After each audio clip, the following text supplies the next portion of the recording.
Good morning बच्चों, मैं वंदना हिंदी विद्यालय से। बच्चों आज हम स्टैंडर्ड 6 सब्जेक्ट हिंदी और चैप्टर नंबर 4 पढ़ेंगे। चैप्टर का नाम है डॉक्टर होमी जहांगीर भाभा। ये संकलित कहानी है बच्चों, इनके बारे में बताया हुआ है। प्रस्तुत जीवनी में भारत को अणुशक्ति संपन्न राष्ट्र बनाने में अपना बहुमूल्य योगदान प्रदान करने वाले राष्ट्र के महान सपूत वैज्ञानिक डॉक्टर होमी जहांगीर भाभा के जीवन का लेखा जोखा यहाँ देखने को मिलेगा, जिनकी बदौलत हमारे राष्ट्र को आज विश्व अनुसंधान संपन्न गिने चुने राष्ट्रों में सम्मानीय स्थान प्राप्त है। तो आइए हम चैप्टर पढ़ते हैं। अब भारत काल की सुंदर बेला थी। जापान का हिरोशिमा नगर अभी रात की नींद से जाग कर दिन की चहल पहल में डूबने जा रहा था। बच्चों मतलब सुबह एकदम सुबह हो गया था। सभी लोग धीरे धीरे अब उठ रहे थे और इधर उधर घूमने टहलने अपने काम पर लग रहे थे। सूरज की कोमल सुनहली धूप चारों ओर धीरे धीरे बिखर रही थी, मतलब धीरे धीरे सूरज अभी निकल ही रहा था। सुकुमार सुंदर यानी कोमल सुंदर बच्चे हाथ में किताब लिए अपने टिफ़िन लटकाए स्कूल की ओर जा रहे थे। छोटे छोटे बच्चे, कोमल बच्चे अपने हाथ में किताब लेकर के, अपने टिफ़िन लेकर के स्कूल की तरफ जा रहे थे। माताएं अपने अपने काम में लगी हुई थी। धार्मिक स्थानों में प्रार्थनाएं चल रही थी। हिरोशिमा का सुंदर नगर एक फुलवारी सा धरती पर खिला हुआ दिखता था। उसी समय सहसा प्रलय का दृश्य उपस्थित हो गया। इतने में बच्चों अचानक एक प्रलय जैसे हो जाए इस तरह का दृश्य सामने आया। आकाश सहस्त्र बिजलियों से, हजारों बिजलियों की कौद से भर उठा। एक करण भेदी धमाका हुआ और फिर सबोर सफ़ेद धुएं के बादल पृथ्वी से लेकर आकाश तक मरना उठे। इतने में क्या होता है बच्चों, अचानक बहुत तेज़ी से एक धमाका हुआ, यानी बम फूटा और चारों तरफ सफ़ेद धुएं, बादल में भी, आकाश में और पृथ्वी पे सब जगह चारों तरफ धुएं ही धुएं। पल भर में हिरोशिमा का सुंदर नगर धूल का एक ढेर मात्र रह गया। मतलब पल भर में पूरा हिरोशिमा का जो सुंदर नगर था वो धूल का ढेर बन गया। यह सब कैसे हुआ किसी को नहीं पता। बच्चों द्वितीय महायुद्ध के अंतिम दिनों में हिरोशिमा पर यह अणु बम का विस्फोट था, जिसने कुछ क्षणों में ही नगर की काया पलट दी, यानी संपूर्ण रूप से उसको बदल दिया। विज्ञान अभिशाप भी है और वरदान भी है। बच्चों कहा जाता है कि विज्ञान जो है वो मनुष्य के लिए अभिशाप भी है और वरदान भी है। अगर अच्छी तरह से उपयोग करो तो वरदान, अगर उसका दुरुपयोग करो तो अभिशाप। कोई भी वस्तु अपने उपयोग से ही भली या बुरी बन जाती है। अणु शक्ति का उपयोग जीवन निर्माण के लिए हो सकता है और आज इसी दिशा में संसार सोच भी रहा है। अणु शक्ति का उपयोग जीवन के कल्याण के लिए किस प्रकार हो, इसी चिंता में एक भारतीय वैज्ञानिक भी लगा हुआ है और उसने इस दिशा में प्रशंसनीय सफलता भी पाई है। इस भारतीय वैज्ञानिक का नाम है बच्चों डॉक्टर होमी जहांगीर भाभा। डॉक्टर भाभा का जन्म बम्बई के एक पढ़े लिखे धनी मानी पारसी परिवार में 30 अक्टूबर सन 1909 को हुआ था। इनका जन्म बच्चों कब हुआ था? 30 अक्टूबर सन 1909 को। उनके पिता श्री J.H. भाभा बम्बई के सुप्रसिद्ध बैरिस्टरों में से थे। बैरिस्टर यानी वकील। उन्हें बचपन में नींद नहीं आती थी, वे प्रायः रोते रहते थे। भाभा जी जब बचपन में बच्चे थे तो उनको नींद नहीं आती थी, हरदम वो रोते रहते थे। इससे उनके पिता परेशान रहते थे। यह एक चिंता का विषय बन गया था माता पिता के लिए। डॉक्टरों से सलाह ली उन लोगों ने, परंतु कोई लाभ नहीं हुआ। अंत में एक उपाय काम में लाया गया।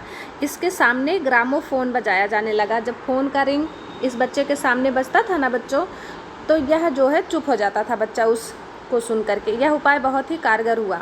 ग्रामोफोन सुनकर उनका ध्यान बढ़ जाता था और उनकी रुलाई जो है बंद हो जाती थी। इसका फल यह हुआ कि उन्हें संगीत से धीरे धीरे बच्चों प्रेम हो गया और बचपन से ही उनको संगीत का प्रेम हो गया। उनका यह संगीत प्रेम आजीवन बना रहा, मतलब जब तक जिए तब तक उनको संगीत से प्रेम रहा।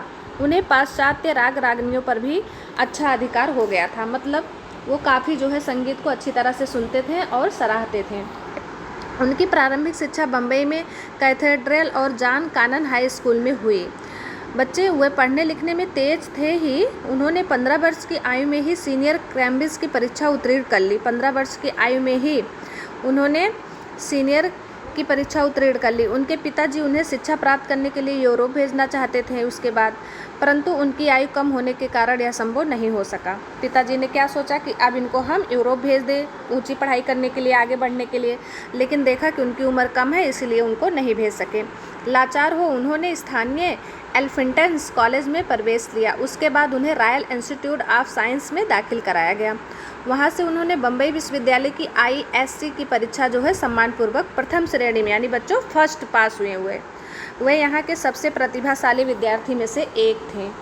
अब वो कैम्ब्रिज के गोलविल एंड केल्स कॉलेज में पढ़ने के लिए इंग्लैंड गए। इसके बाद वहाँ इंजीनियरिंग की परीक्षाएं उत्तीर्ण करके यानी इंजीनियर की परीक्षा पास करके उन्होंने अपनी असाधारण प्रतिभा का परिचय दिया लोगों को।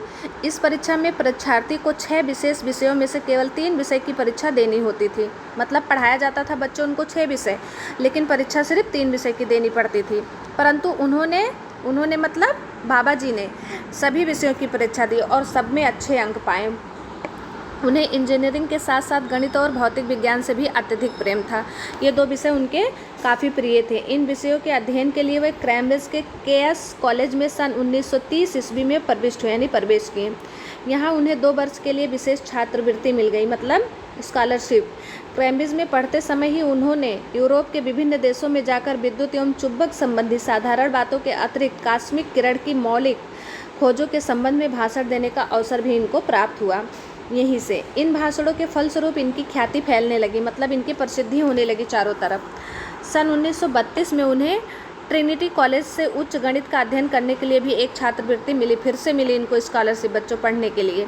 इससे इन्हें यूरोप के कई देशों की सैर करने का अवसर भी मिल गया। और इस छात्रवृत्ति के समाप्त होने पर उन्हें सन 1934 में 3 वर्ष के लिए सर आइजैक न्यूटन छात्रवृत्ति यानी सर आइजैक न्यूटन नाम की जो है इनको उसकी तरफ से छात्रवृत्ति स्कॉलरशिप दिया गया। और उसके समाप्त होने पर 1937 में 3 वर्ष के लिए फिर से इनको अन्य दूसरी छात्रवृत्ति दी गई। इस बीच सन 1941 में उन्हें कैंटो में पीएचडी की उपाधि मिली, मतलब ये प्रोफेसर बन गए बच्चों। इस प्रकार अपनी शिक्षा एवं अध्ययन समाप्त कर वे सन 1940 में भारत लौट आए और उसी वर्ष वे भारतीय विज्ञान संस्थान बेंगलोर में रीडर नियुक्त हो गए। इसके बाद वे कॉस्मिक किरण संशोधन केंद्र में प्रोफेसर बनाए गए, मतलब उसको सिखाने के लिए, बच्चों को पढ़ाने के लिए, उसके बारे में बताने के लिए। वहाँ उन्होंने 3 वर्ष तक काम किया। इसी बीच सन 1942 में उन्हें कैम्ब्रिज विश्वविद्यालय का एडम्स पुरस्कार मिला और सन 1941 में ये कॉस्मिक किरणों के अनुसंधान के फलस्वरूप लंदन की रॉयल सोसाइटी के फेलो चुने गए। इस तरह से बच्चों आगे वो बढ़ते हैं। अब तक डॉक्टर भाभा का देश विदेश में काफ़ी नाम हो चुका था। विभिन्न विश्वविद्यालयों ने डीएमसी की उपाधि प्राप्त कर उन्हें सम्मानित भी कर दिया। ये सन 1951 में भारतीय विज्ञान कांग्रेस के अध्यक्ष भी चुने गए और भारत सरकार ने उन्हें 1954 में उन्हें पद्म भूषण की पदवी से अलंकृत किया। उसी वर्ष वे अणु शक्ति के निर्माण कार्य उपयोग के सिलसिले में जिनेवा में आयोजित अंतर्राष्ट्रीय कॉन्फ्रेंस के अध्यक्ष भी चुने गए। उनके मस्तिष्क में अणु शक्ति को निर्माण कार्यों में उपयोग करने की बात जमी हुई थी कि किस तरह से हम अणु शक्ति को हम किसी अच्छे निर्माण कार्य में लगाएं। उनके अनुरोध पर बम्बई में सर दोराब टाटा ट्रस्ट द्वारा Tata institute of fundamental research नामक संस्था की स्थापना की गई। इसके बाद उन्होंने बेंगलोर छोड़ दिया और रिसर्च संस्था से डायरेक्टर होकर बम्बई आ गए। फिर उन्होंने अपना सुझाव प्रस्तुत करते हुए ट्रस्ट को लिखा कि इस संस्था को स्थापित कर मैं भौतिक विज्ञान का एक सर्वोत्कृष्ट स्कूल चलाना चाहता हूँ।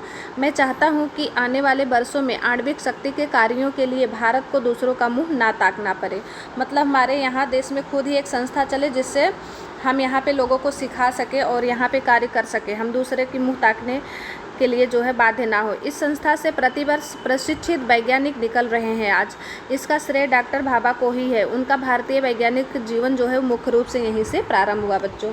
भारत एटॉमिक एनर्जी एक्ट सन 1948 में बना और डॉक्टर भाभा को अणु शक्ति कमीशन का अध्यक्ष नियुक्त किया गया।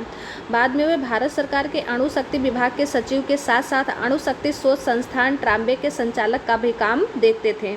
मतलब बच्चों ये दोनों काम करते थे। ट्राम्बे का अणु शक्ति केंद्र उनकी एक महान कृति है। इसके निर्माण से भारत में वैज्ञानिक प्रगति का मार्ग भी खुल गया। धीरे धीरे मतलब वैज्ञानिक लोग आगे बढ़ते चले गए। आज ट्राम्बे के इस संस्थान में लगभग 8000 वैज्ञानिक हैं बच्चों, जिसमें लगभग 2000 वैज्ञानिक एवं तकनीकी स्नातक भी शामिल हैं। व्यापार से संबंधित, उद्योग धंधों से संबंधित आज यह केंद्र संसार के सर्वश्रेष्ठ वैज्ञानिक संस्था में से एक है बच्चों।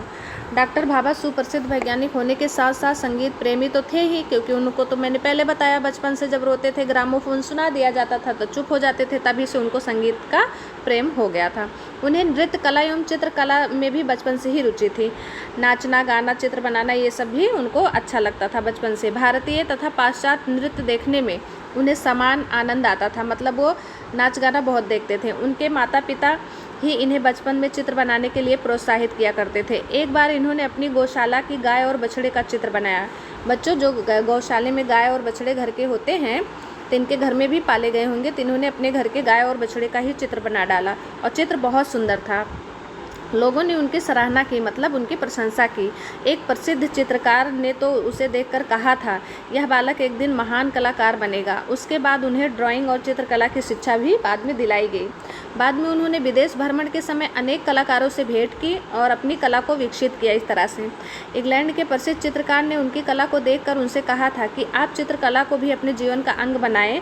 उनकी कलात्मक रुचि का ही परिणाम है कि ट्राम्बे के अणु शक्ति संस्थान में बगीचा एवं पौधों की सज्जा यानी सजावट सौंदर्यपूर्ण एवं कलापूर्ण दिखाई देता है।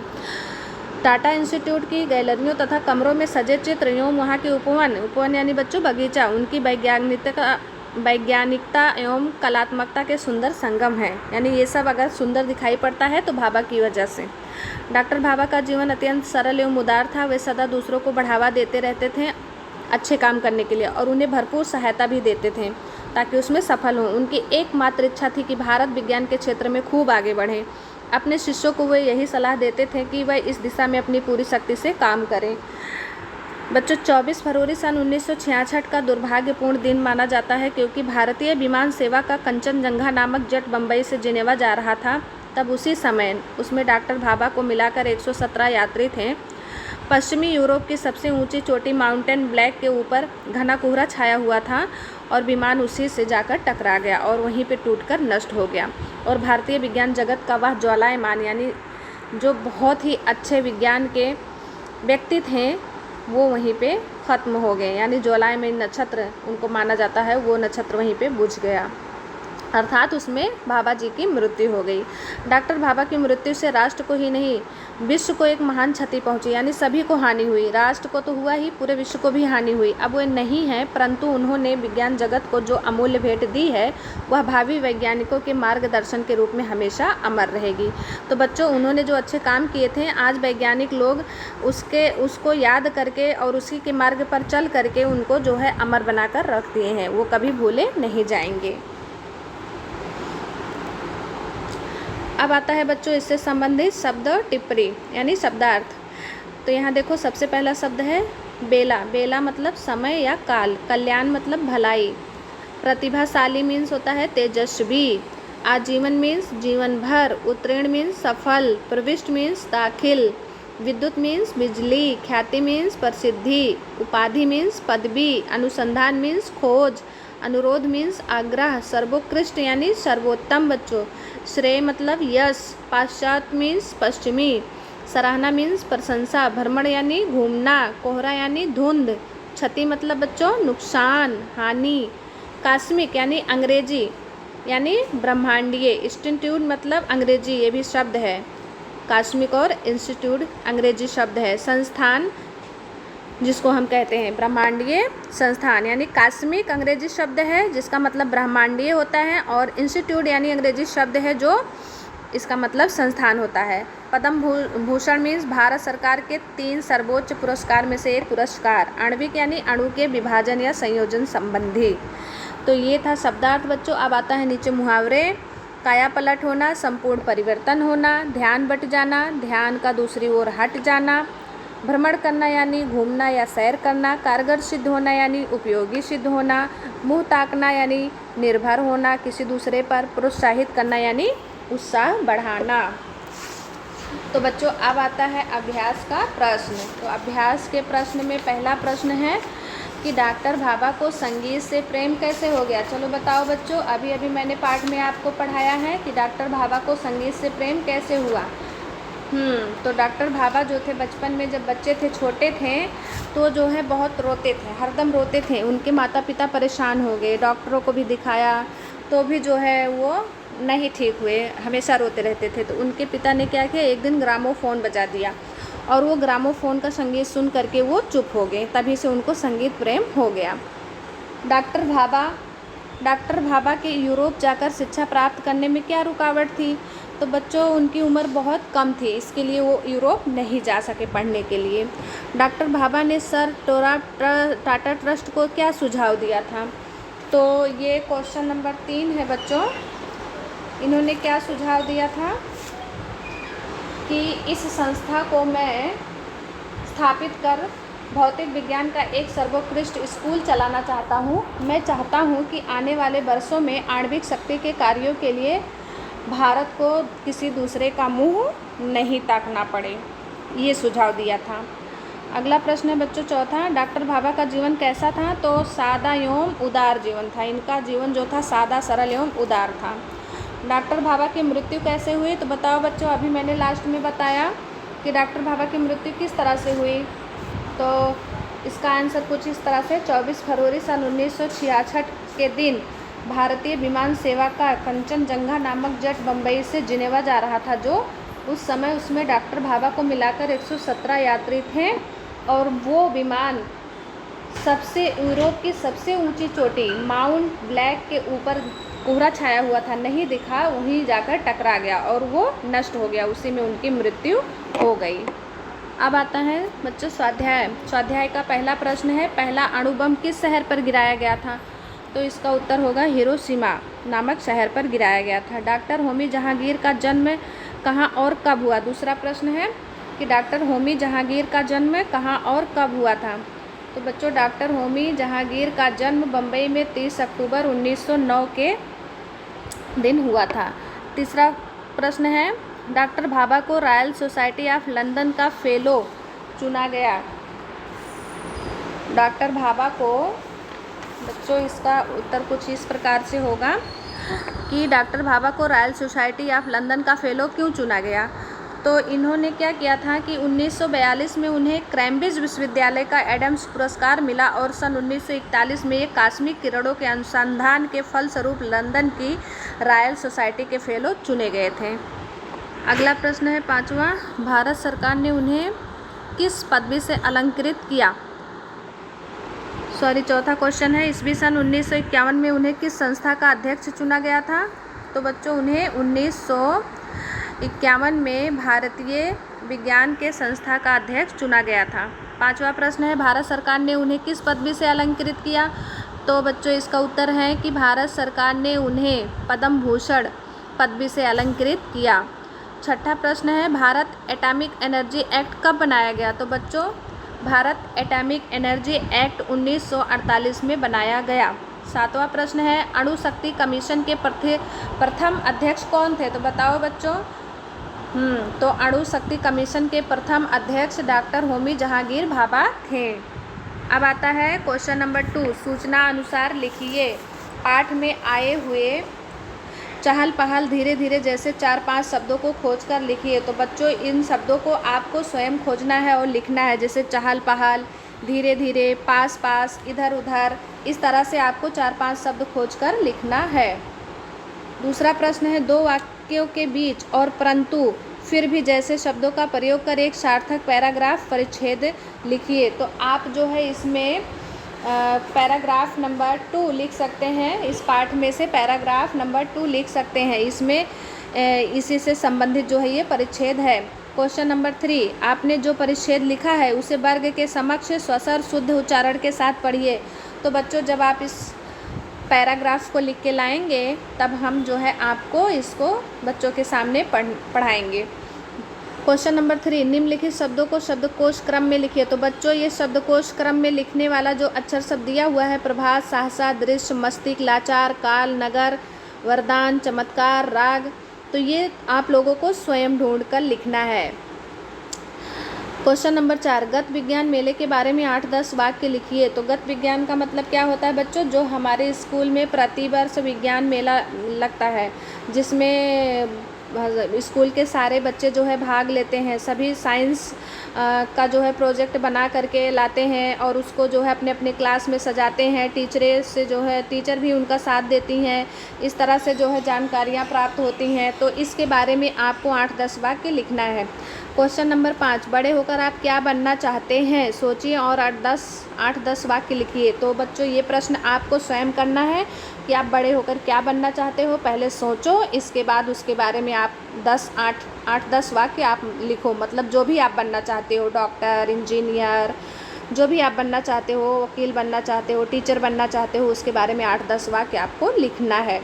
अब आता है क्वेश्चन नंबर 6, निम्नलिखित शब्दों के विरोधी शब्द लिखिए। तो सबसे पहला शब्द है अभिशाप। अभिशाप का उल्टा क्या होगा बच्चों? आशीर्वाद।